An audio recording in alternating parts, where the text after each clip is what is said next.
والله بۆ قسەکردنی زیاتر لەبارەی بانگەشەی هەڵبژاردن لە کەرکووک گفتوگۆکەین لەگەڵ بەڕێز سوار هاشم کاندیدی پارتی بۆ ئەنجومەنی پارێزگای کەرکووک کە لە کەرکووکۆ لەگەڵماندایە. بەڕێز سوار هاشم سڵاوتان لێ بێم، کاتتان باش. ئێستا راپۆرتێکمان هەبوو باسی لەوە کرد کە بەشێکی زۆری وێنە و ڕێکلامی کاندیدانی پارتی دیموکراتی کوردستان لە کەرکووک دەشەوێندرێت. هۆکار چییە بۆ وێنە و ڕێکلامەکانی کاندیدانی پارتی لە کەرکووکە کرێنە ئامانج؟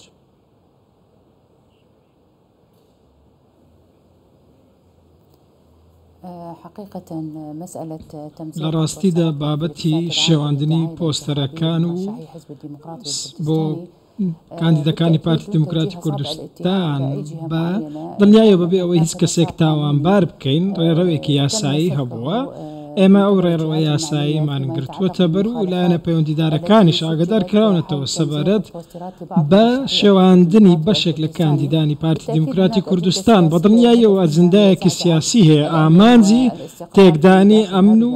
سەقامگیری پارێزگای کەرکووکە. ئەمە جگە لەوەی بۆ ئەوەیە کە زۆرێک لە پشێوی لەم ناوچەیە دروست بکەن سەبارەت بە هەڵبژاردننی ئەنجومەنی پارێزگاکان ئەم کەشوهەوایە کە زۆرێک لە شەفافیت دروست دەکات. بەڵێ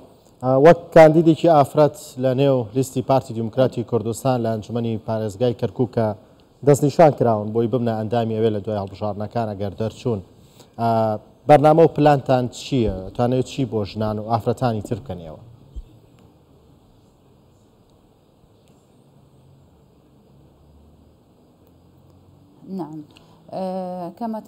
بەڵێ وەکو دەزانن زۆرێک لەو پارتانە یاخود هەڵبژارنەکە ئەو هەڵبژانەی لە پارێزگای کەرکووک دەکرێت هەڵبژارنێکی زۆر گرنگە. گرنگی ئەم هەڵبژارنەش لە دوو لایەنەوە. یەکەم ئەوەیە کە هەڵبژاردن لە پارێزگای کەرکووک لە ساڵی 2005ەوە هەڵبژاردن نەکراوە. ئەمە جگەلەوەی پارتی دیموکراتی کوردستان بەهێزەوە بە لیستێکی بەهێزەوە بەشداری لە هەڵبژاردننی پارێزگای کەرکووک دەکات و بە 30 کاندید بەشدار دەبێت. بەدڵنیاییەوە وەکو ژنێک بەشداری کردن وەکو لە یەکێک لە بەرپرسیارێک بەرامبەر بە پرۆسی هەڵبژاردن ئەو پرۆگرامەی کە من هەوڵی بۆ دەدەم پرۆگرامێکە کە سەرچاوی گرتووە لەو لەوەی کە پارتی دیموکراتی کوردستان پێشکەشی کردو سەبارەت بە پرۆسی هەڵبژاردن ئەوەش کە زیاتر لە 40 مادە لە خۆ دەگرێت. گرنگترین ئەو مادانە کە ئێمە هەوڵی بۆ دەدەن مادەی 130 لە دەستوری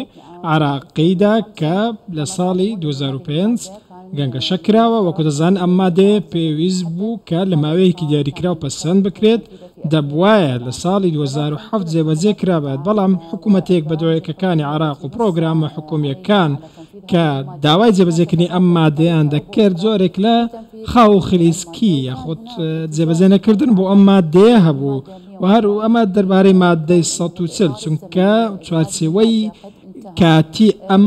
مادەیە کۆتایی پێهاتوە جێبەجێش نەکراوە. بڕیارەکەی دادگای باڵای فیدرالی شێکلایی کەرەوە بوو لەبارەی مادەی 140ەوە. ئەوە هەروەها چەند مادەیەکی دیکەش هەن کە پارتی دیموکراتی کوردستان جەختی لێ دەکاتەوە، لەوانش کاراکردنی ڕۆڵی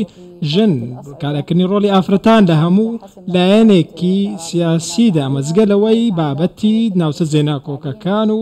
هەروەها بواری پەروەردە و فێرکردن. دەشمەوێت ئاماژە بەوە بکەم کە بڕیاری سەرکردایەتی پارتی دیموکراتی کوردستان کە بارەگای خۆی پێشکەشی زانکۆی کەرکووک کرد ئەمەش بەشێکە لە سیاسەتی پارتی دیموکراتی کوردستان بۆ پشتگیریکردن لە فێربوون لە بواری فێربوون و زانکۆکان. ئەمە جگەلەوەی چەندین مادەی دیکەش هەن کە لە خزمەتگوزاری و گەیاندنی خزمەتگوزاری بە ناوچە دوورە دەستەکان لە ناوچانەی کە پێیان ناگات لەو ناوچانە و پشتگیریکردنی گەنجان وهروەها دابینکردنی هەلکار و چەندین شتی دیکەش کە وەکو ئاماژەم پێکرد 40 مادەن. بۆیە بەدڵنیاییەوە من وەکو ژنێک بەشدارم لەم هەڵبژاردنە. باوەڕم بەم پرۆگرامە هەیە بە تایبەتی کە کاراکردنی ڕۆڵی ژنی تێدا هەیە و دەیەوێت لە پرۆسی سیاسی بەشداری پێدا بکات لە سەموو لە تاوبارەکان. بەڕێز سوار تا چەند بە گرنگ جێبینن کە پارتی دیموکراتی کوردستان لە دیاریکردنی کاندیدەکانیە بۆ هەڵبژاردننی ئەنجومەنی پارێزگاکانی عراق گرنگی داوە بە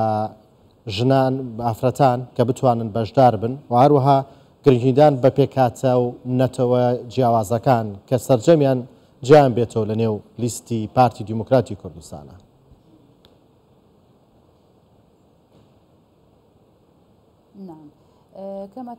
بەڵێ وەکو دەزانن سیاسەتی پارتی دیموکراتی کوردستان سیاسەتێکی نوێ نییە سیاسەتی پارتی سیاسەتێکە کە دەوەستێتە سەر هاوسەنگی کە ئەوەی زۆرترین پێکاتەی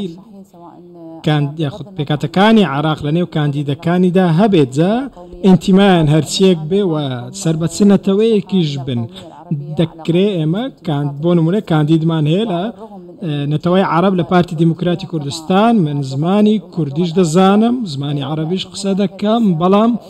ئەمە هیچ نەبووتە کێشە لەوەی کە بە هەردوو زمان قسە بکەم و بربژێرش بم بۆ ئەم پۆستە بۆیە سیاسەتی پارتی لە دیاریکردنی ئەو سی کاندیدە نەبوونی جیاوازی بووە سیاسەتێکی دادپەروەرانە و دیراسەکراو بوو کە زمانی کوردی ئەزانن بۆ ئێستا بە زمانی کوردی قسەتان نەکرد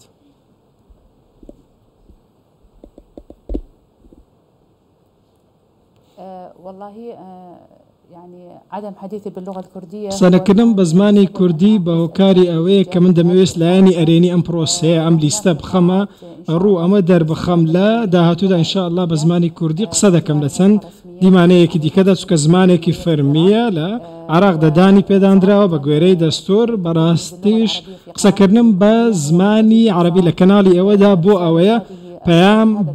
پەیامی ئەم پارتە پەیامی پارتی دیموکراتی کوردستان بگەێنم و ئەوە بڵێم کە ئێمە لە تاوی پێکاتەکان کاندیدمان تەیە سەر بە هەر نەتەوەی و هەر لایەنێک بێ ئەمە جگەلەوەی زەخت لە سیاسەتی ئاشتی و پێکەوە ژیان دەکەینەوە لە کەرکووک جگە لە دڕاندنی پۆستەری بانگەشەی هەڵبژاردن هیچ ئاستەنگێکی دیکە هاتووتە ڕێتان لە کاتی بەڕێوەچوونی بانگەشەیە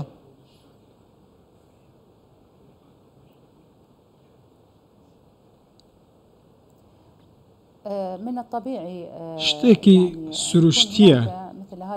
کە ئەم زۆرە شتانە ڕووبدەن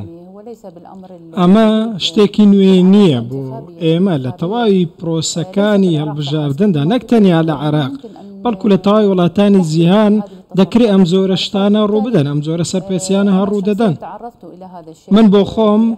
تووشی ئەم شتە بووم لە یەکێک لە پۆستەرەکانی تایبەت بە خۆم بەڵام ئەم شتە وەکو لە سەرەتاوە گوتم ڕێڕەوی یاسایی هەیە شتەکە بۆ یاسا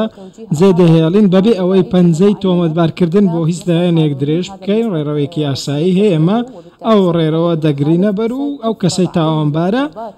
دەستنیشانی دەکەین و هەروەها سزایش دەدرێ بە گوێرەی یاسای بانگەشەی هەڵبژاردن کە لەلایەن کۆمیسیۆن پەسەند کراوە بۆیە من پێم وانییە کە شێواندن و دڕاندنی ئەم پۆستەرانە شتێک بێت ڕێگر بێ لە بەرامبەر من بۆ ئەوەی بەشداری لە هەڵبژاردن بکەم بمەکاندیت بە هیچ شێوەیەک شتی واڕوونادە بە پێچەوانەوە وام لێ دەکات زیاتر هاان بدرێن بۆ ئەوەی بەشداری بم بۆ ئەوەی خزمەتی زیاتری پرۆشەی هەڵبژاردن و خەڵکی کەرکووک بکەم و بەردەوام بم لەو ڕێگایی کە پارتەکەمان و لیستەکەمان دیاری کردووە کە لیستی پارتی دیموکراتی کوردستانیە بۆیە من هیچ شتێک نادۆزمەوە وەکو ڕێگری لە بەردەم خۆندا وەکو گوتیشم ئەم سەرپێچیانە هەڕوو دەدەن لە هەموو هەڵبژاردنێک بەڵێ کەو لە پێکاتی لە ڕووی نەتوێت لە پێکاتی عەرەب و ئەندامی پارتێکی کوردستانین کە پارتی دیموکراتی کوردستانە هەڵبژاردننی ئێوە بۆم حیزب بۆ چێ گەڕێتەوە بۆ کە لە ماوەی ڕابردوو بەبێ جیاوازی لەوەتی هەبووم پارتە ئەندام و لایەنگری تەواوی پێکاتە جیاوازە ئاینی و نەتۆیەکانی هەبوو خزمەتی هەموو لایەکی کردووە بەبێ جیاوازی